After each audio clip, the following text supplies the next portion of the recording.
Amém, meus irmãos. Eu saúdo a todos com a graça e a paz do Senhor Jesus. Eu sou o pastor Mozart Mendonça, pastor da Primeira Igreja Batista em Bimirim. Talvez muitos aqui me conheçam, outros não, mas sinta-se abraçado, sinta-se cumprimentado. Eu gostaria de ter a oportunidade de cumprimentar a todos vocês, mas sinta-se abraçado em nome de Jesus. Olha, a mensagem que eu quero trazer hoje está em Lucas, no capítulo 6, versículo 46. Apenas um versículo, para que nós possamos refletir sobre a seriedade deste alerta, a seriedade desta palavra, qual Jesus nos fala. Lucas capítulo 6, versículo 46, as palavras de Jesus, o próprio nosso Senhor Jesus Cristo diz: por que vocês me chamam Senhor, se não fazem o que eu digo? Olha, o texto aqui que nós lemos são palavras do próprio Senhor Jesus, palavras fortes, palavras duras, palavras de repreensão. Jesus está dizendo: por quê? Por que vocês me chamam de Senhor? Por que vocês dizem que eu sou Deus, se vocês não fazem o que eu digo? Essas palavras de Jesus é uma repreensão a todos aqueles que chamam Ele de Senhor, mas não obedecem. Todos aqueles que chamam Ele de Senhor, mas não seguem a sua palavra, não vivem conforme aquilo que Ele ordenou em sua palavra. E se nós formos ler o texto, meu querido, um pouco antes, a partir do versículo 43, nós iremos ver que as palavras de Jesus precedem uma comparação feita por Ele entre nós e árvores. O versículo 43 diz: uma árvore boa não pode produzir frutos ruins, e uma árvore ruim jamais produzirá frutos bons, porque uma árvore é identificada por seus frutos. Ninguém colhe figos de espinheiros, nem uvas de arbustos espinhosos. Aí ele continua dizendo: a pessoa boa tira coisas boas do tesouro de um coração bom, e a pessoa má tira coisas más do tesouro de um coração mau, pois a boca fala do que está cheio o coração. Essas palavras agora são seguidas dessa exortação que diz: por que vocês me chamam Senhor, se não fazem o que eu vos digo? Essa comparação feita por Jesus entre um ser humano e uma árvore é para mostrar para a gente que o fruto vem da prática e não da fala. Um pé de manga pode dizer que é pé de caju, mas o fruto revela que ele não é pé de caju, ele é pé de manga. Um pé de acerola pode dizer que é um limoeiro, mas quando os frutos aparecem, fica evidente que ele não é um pé de limão, mas é um pé de acerola. Jesus está dizendo que os frutos vêm da prática e jamais da fala. É isso que Jesus está dizendo. Ele está fazendo uma distinção entre o que se diz e o que é de fato verdade na prática. Você consegue entender isso? A diferença entre o que se fala e o que é de verdade na prática.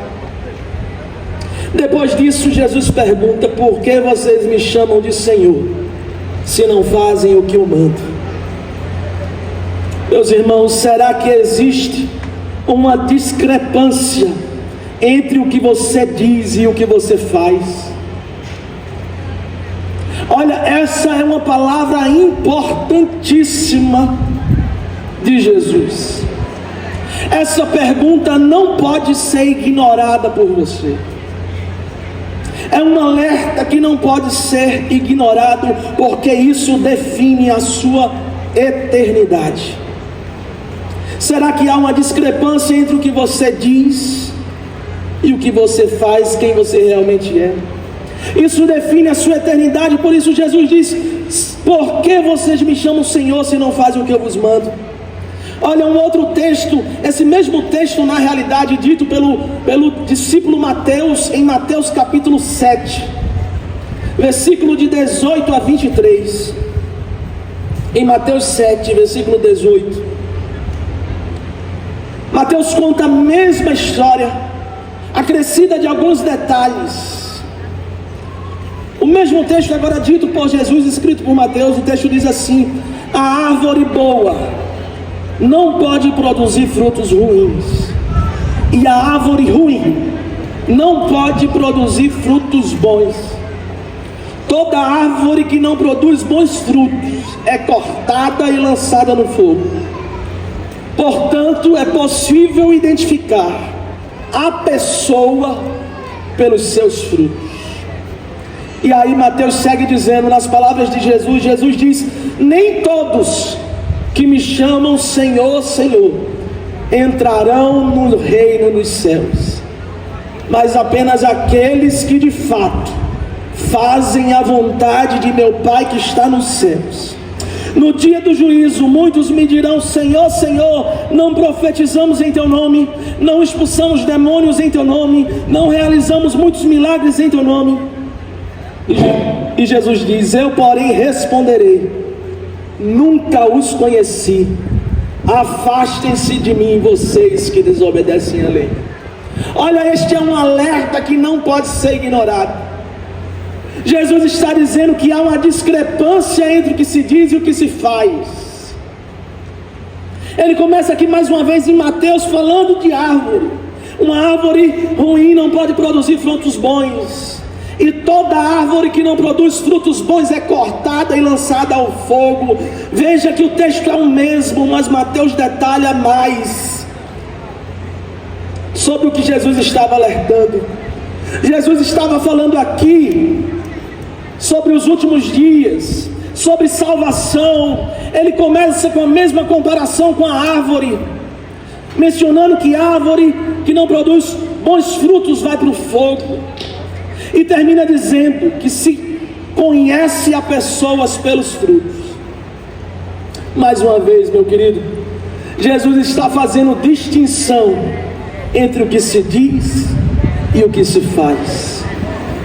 Se conhece a árvore boa pelos frutos bons, e não pelo que ela diz ser. Por isso ele diz que nem todos que o chamam de Senhor serão salvos, mas somente aqueles que o obedecem. O versículo 23 diz: eu porém responderei: nunca os conheci, afastem-se de mim, vocês que desobedecem. Somente aqueles que o obedecem. Aqueles que não obedecem terão o mesmo destino das árvores que são lançadas no fogo. O mesmo destino das árvores que são lançadas no fogo. Veja, meu querido, não é o que você diz que vai definir o seu destino, mas é a obediência a Deus e a palavra do Senhor. É prática, não é discurso. Deixa eu te fazer uma pergunta: se Ele é Senhor, por que você não obedece? Será que de fato Deus é o Senhor da sua vida? Será que de fato Deus é tudo o que você diz em sua vida? Perceba, o texto diz aqui: não é o que você diz em nome dEle, nem é o que você faz usando o nome dEle. O texto diz, no versículo 22, no dia do juízo, muitos dirão: Senhor, eu não profetizei em teu nome, eu não expulsei demônios em teu nome, e em teu nome não realizei milagres. Olha, não é o que você diz em nome dEle, não é o que você faz em nome dEle, mas é se você vive em obediência a Ele e a palavra. É a obediência a Ele, é segundo Ele, é seguir a Ele.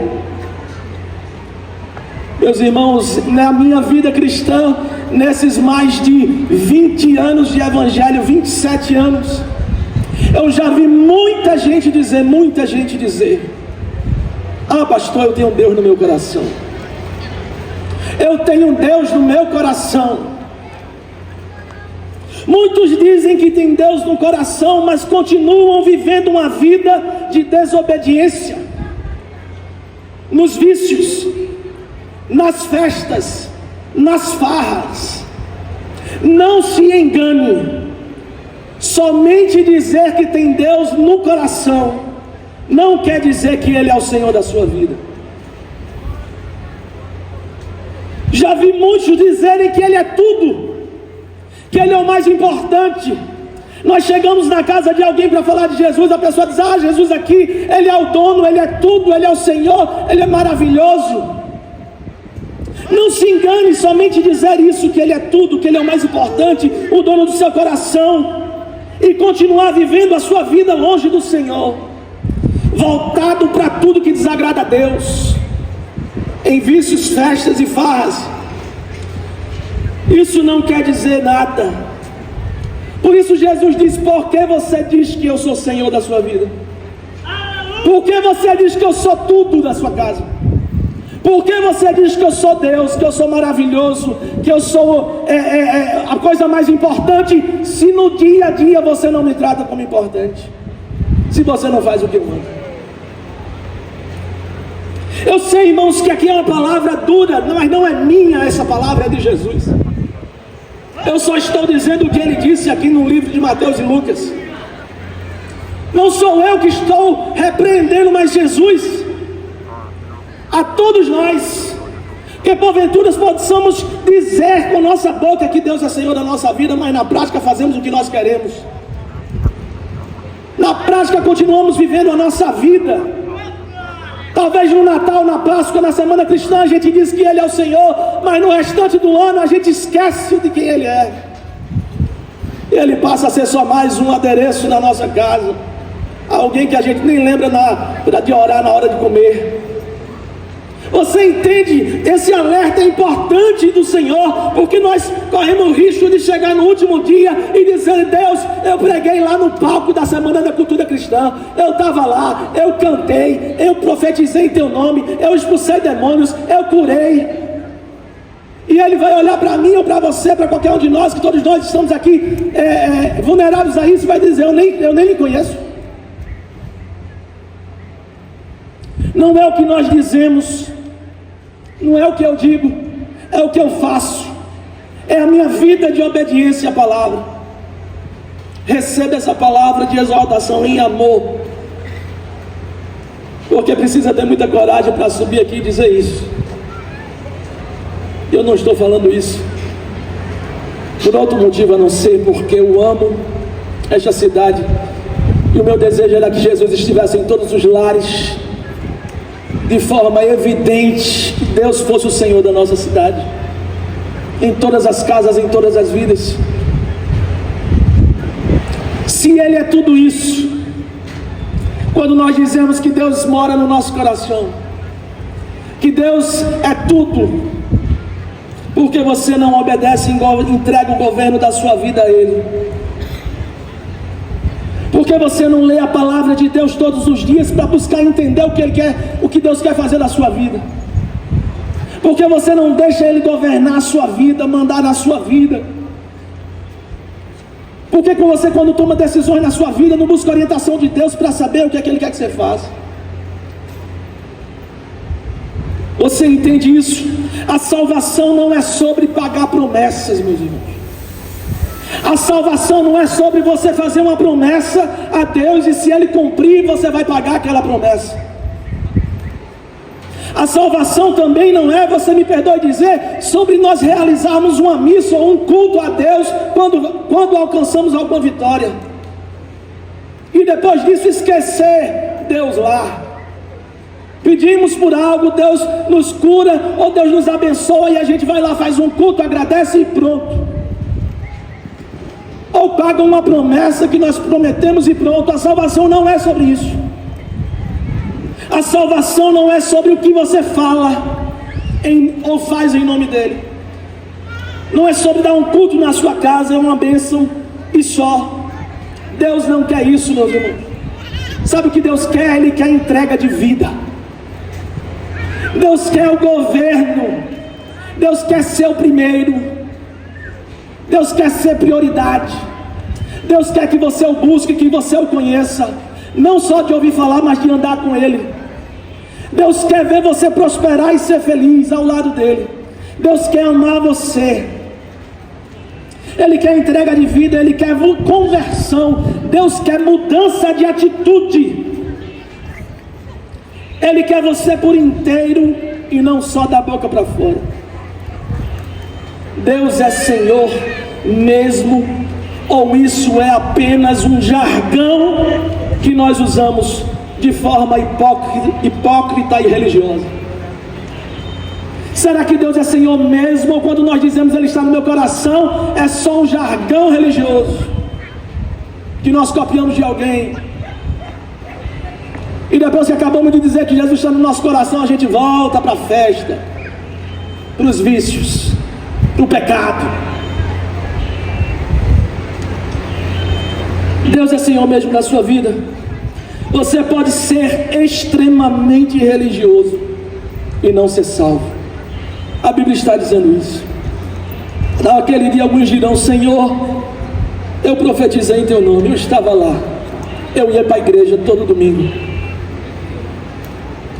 eu pregava, eu cantava, e Ele dizer: não vos conheço. Você pode ser extremamente religioso e não ser salvo. Ou você pode ser, me perdoem dizer, mas não sou eu que digo, está em 1 João capítulo 2, versículo 3 a 4. Olha o que 1 João, a primeira epístola de João, capítulo 2, versículo 3, olha como João se refere a estes. 1 João 2, versículo 3 a 4 diz assim: e sabemos que o conhecemos se obedecemos a seus mandamentos. Se alguém diz eu o conheço, mas não obedece aos seus mandamentos, é mentiroso e a verdade não está nele. Nós podemos ser extremamente religiosos e não sermos salvos, ou podemos ser um mentiroso que usa um jargão religioso quando diz eu tenho Deus no meu coração. Um mentiroso que usa um jargão religioso quando diz assim: ah, Deus é tudo na minha casa. 1 João capítulo 2, versículo 3 e 4, ele está dizendo aqui, é João que está dizendo, não sou eu. Ele está dizendo: se alguém diz eu o conheço, mas não obedece a seus mandamentos, é mentiroso e a verdade não está nele. Sabe por quê? Porque há uma distinção entre o que se diz e o que se faz. E a salvação não é pelo que você fala, mas é pela sua obediência à palavra, pelo sacrifício de Jesus na cruz, a sua entrega de vida ao governo de Jesus Cristo. Eu já estou terminando.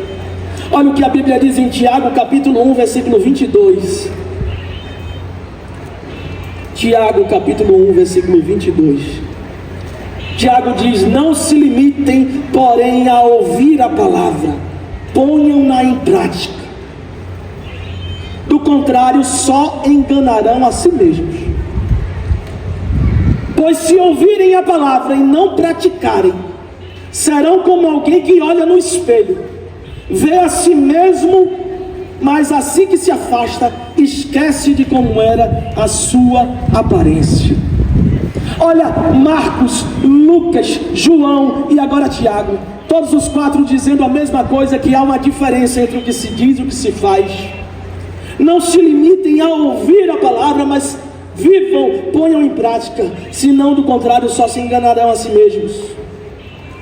É a distinção, meus queridos, entre falar e viver de fato com Jesus, sendo seu Senhor, seu dono e tudo na sua vida.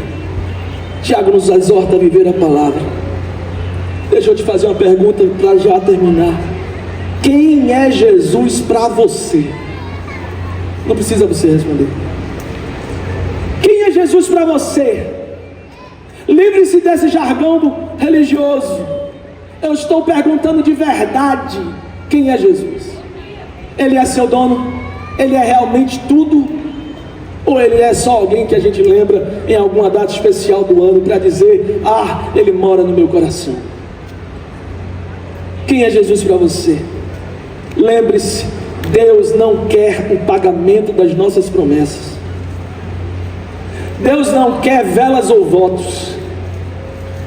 Ele não quer missas ou cultos, se de fato nós não o queremos como Senhor da nossa vida. Sabe o que Deus quer? Deus quer você, a sua entrega de vida. Ele quer ser o seu Senhor. Ele quer viver, dar a você os melhores dias da sua vida ao lado dele. Quando você entrega o governo da sua vida ao Senhor Jesus, você pode viver os melhores dias da sua vida. E tudo isso somente porque Deus quer te salvar. Porque não há salvação por intermédio de nenhum outro. Jesus Cristo diz: eu sou o caminho, a verdade e a vida. Ninguém vem ao Pai a não ser por mim. Baixa a tua cabeça, fecha os teus olhos, eu quero orar por você.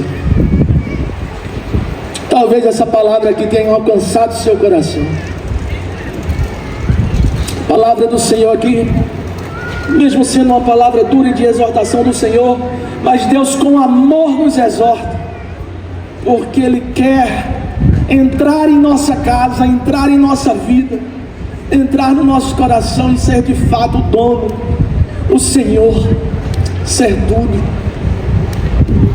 Mais do que religiosidade, eu não estou falando aqui de uma religião. Eu não estou te chamando para ser crente evangélico ou de qualquer outra igreja. Eu estou falando de Jesus Cristo. Eu quero orar por você, mas antes você vai ouvir essa canção.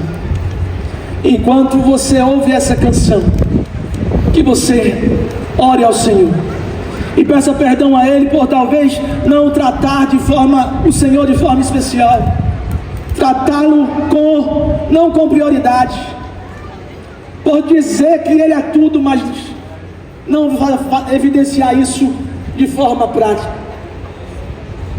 Baixa a tua cabeça. Enquanto você faz a sua oração, ouça essa canção. No final nós iremos orar. Mestre, eu preciso de um milagre. Transforma minha vida, meu estado. Faz tempo que eu não vejo a luz do dia. Estão tentando sepultar minha alegria, tentando ver meus sonhos cancelados. Lázaro ouviu a sua voz quando aquela pedra removeu. Depois de 4 dias ele reviveu. Mestre, não há outro que possa fazer aquilo que só o teu nome tem todo o poder. Eu preciso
Deus, nós louvamos o Senhor e queremos declarar que o Senhor é o Senhor da nossa vida, o Senhor da nossa cidade. Entregamos todo o governo em Tuas mãos, Pai, para declarar que Tu és o mais importante, que Tu és o primeiro, que Tu és tudo, em nome de Jesus. Amém. Amém.